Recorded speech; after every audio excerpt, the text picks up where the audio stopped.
ओम नमो भगवते वासुदेवाय। ओम नमो भगवते वासुदेवाय। ओम नमो भगवते वासुदेवाय। ओम नमो भगवते वासुदेवाय। ओम नमो भगवते वासुदेवाय। ओम नमो भगवते वासुदेवाय। ओम नमो भगवते वासुदेवाय। वासुदेवाय वासुदेवाय।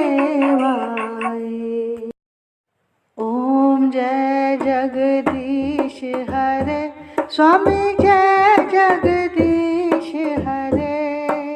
भक्त जनों के संकट दास जनों के संकट क्षण में दूर करे। ओम जय जगदीश हरे। जो ध्यावे फल पावे दुख बिन से मन का। स्वामी दुख बिन से मन का सुख संपत्ति घर आवे। सुख संपत्ति घर आवे कष्ट मिटे तन का। ओम जय जगदीश हरे। मात पिता तुम मेरे शरण पड़ूं मैं किसकी। स्वामी शरण पड़ूं मैं किसकी। तुम बिन और ना दूजा तेरे बिन और ना दूजा आस करूं जिसकी। ओम जय जगदीश हरे। तुम पूर्ण परमात्मा तुम अंतर्यामी। स्वामी तुम अंतर्यामी। पार ब्रह्म परमेश्वर। पार ब्रह्म परमेश्वर तुम सबके स्वामी। ओम जय जगदीश हरे। तुम करुणा के सागर तुम पालन करता। स्वामी तुम पालन करता। मैं मूर्ख खल कामी। मैं मूर्ख तुम स्वामी कृपा करो भरता। ओम जय जगदीश हरे। तुम हो एक अगोचर सबके प्राणपति। स्वामी सबके प्राणपति। किस विध मिलूं दया मैं तुमको मैं कुमति। ओम जय जगदीश हरे। दीन बंधु दुख हरता ठाकुर तुम मेरे। स्वामी रक्षक तुम मेरे।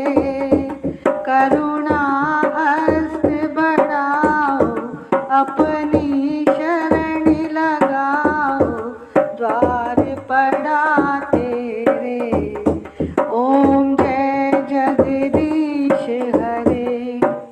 विषय विकार मिटाओ पाप हरो देवा। स्वामी कष्ट हरो देवा। श्रद्धा भक्ति बढ़ाओ।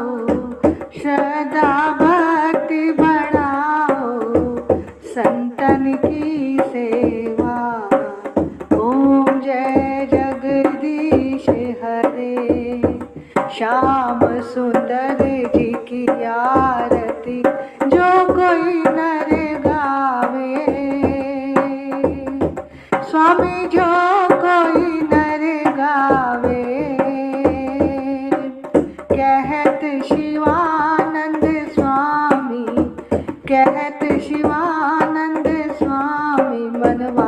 उचित फल पावे। ओम जय जगदीश हरे, ओम जय जगदीश हरे, स्वामी जय जगदीश हरे। भक्त जनों के संकट, दास जनों के संकट क्षण में दूर करे। ओम जय जगदीश हरे। तुलसा महारानी नमो नमो, ठाकुर मन भानी नमो नमो, हरि जी की पटरानी नमो नमो, मेरे श्याम जी की प्यारी नमो नमो, मैं तो जाऊं बलिहारी नमो नमो, तेरी जोत जगाऊं नमो नमो, तेरी आरती गाऊं नमो नमो, तेरा हरि यश गाऊं नमो नमो। तुलसा महारानी नमो नमो, ठाकुर मन भानी नमो नमो, हरि जी की पटरानी नमो नमो। जो तुलसा तेरी शरण में आवे, मुँह मांगा फल सब कुछ पावे। हो मैं तो जाऊं बलिहारी नमो नमो, तुलसा महारानी नमो नमो, हरि जी की पटरानी नमो नमो। धन तुलसी पूरण तप कीना, हरि चरणन अर्पण मन कीना, शालिग्राम जी की प्यारी नमो नमो, तुलसा महारानी नमो नमो। जो तुलसी तेरी आरती गावे, बस बैकुंठ अमर पद पावे। तेरी महिमा सबसे न्यारी नमो नमो, तुलसा महारानी नमो नमो, हरि जी की पटरानी नमो नमो। बोलो तुलसा महारानी की जय, कार्तिक मास की जय, बांके बिहारी लाल की जय, राधा वल्लभ लाल की जय, राधा रमण लाल की जय। देखो भैया, ये आपका कार्तिक मास की रोज की कथा का महात्म और तुलसी आरती, उसका पूरा पैकेज तैयार कर दिया है। बस आपको रोज़ सुबह ब्रह्म मुहूर्त में उठना है, उठकर स्नान करना है और इस कथा को बड़े ही प्रेम से और भाव से सुनना है। इसके बाद तुलसी जी की पूजा और आरती करनी है।